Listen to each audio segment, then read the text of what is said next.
বৃত্তের স্পর্শক অঙ্কন।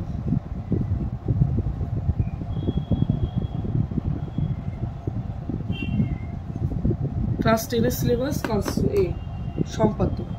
হ্যাঁ, বৃত্তের এই স্পর্শ অঙ্কন করার জন্য আমাদেরকে যদি আমাদের একটা বলে দেওয়া থাকে, যে কোনো ধরো বলে দিল, আমাদেরকে বলে দিল যে এই একটা ব্যাসার্ধ আছে, এই ব্যাসার্ধের তোমরা আমাকে একটা বৃত্ত আগে অঙ্কন করো এবং সেই বৃত্তের ওপর একটা স্পর্শক আঁকো।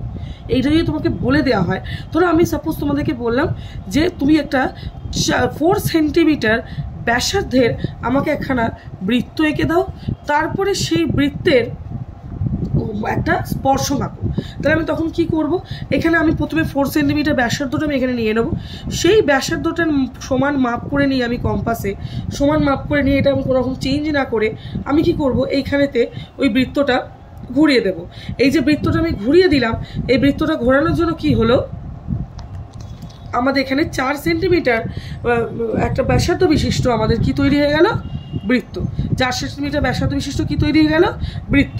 এবার আমরা যেটা করব সেটা হচ্ছে আমরা যে কোনো একটা কি করে স্পর্শক আঁকবো, যে কোনো একটা ব্যাসার্ধকে, বেশিরভাগ ক্ষেত্রে এটা করলে সুবিধাই হয়, আমাদের ব্যাসার্ধকে টেনে নেবো, যে কোনো একদিকের ব্যাসার্ধকে আমরা টেনে নেবো। এই যে এই আমাদের হচ্ছে আমাদের কেন্দ্র, যে কোনো একটা ব্যাসার্ধকে টানবো।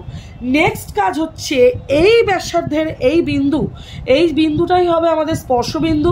এই ব্যাসার্ধের এই বিন্দুটা, যে বিন্দুটা গিয়ে এখানে আমাদের বৃত্তকে কি করেছে, স্পর্শ করেছে, সেই বিন্দুটাতে আমরা একটা 90 ডিগ্রি আঁকবো, 90 ডিগ্রি কোণ আঁকবো।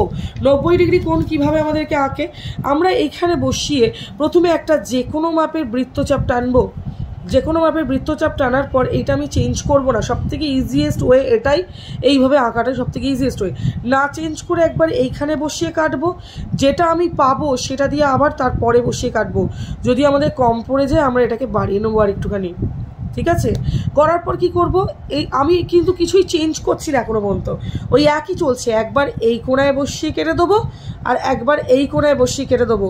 তাহলে আমাদের এটা কি তৈরি হয়ে গেল, আমাদের একটা 90 ডিগ্রি তৈরি হয়ে গেল।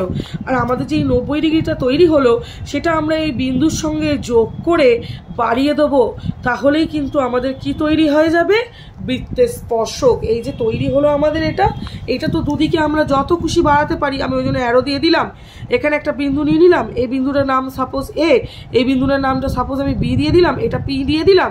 তাহলে এই পি বিন্দুতে ও বিন্দুর আমাদের ও বিন্দু, ও কেন্দ্র বিশিষ্ট বৃত্তের যে স্পর্শক আঁকা হয়েছে সেটা হচ্ছে এ বি। তাহলে আমরা এখানে লেখাটা লিখতে পারি, এটা লেখা, এই লেখাটা পেন্সিল দিয়ে লেখাটাই সব থেকে বেস্ট। হ্যাঁ, তাহলে কি হলো, এ বি স্পর্শকটি হলো ও কেন্দ্রীয় বৃত্তের পি বিন্দুতে অঙ্কিত স্পর্শক।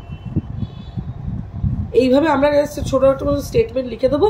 এই হচ্ছে আমরা এই প্রসেসে যে কোনো মাপের বৃত্তের, র্যান্ডাম যে কোনো মাপের বৃত্তের কিন্তু আমরা কি তৈরি করতে পারবো, স্পর্শক আঁকতে পারবো।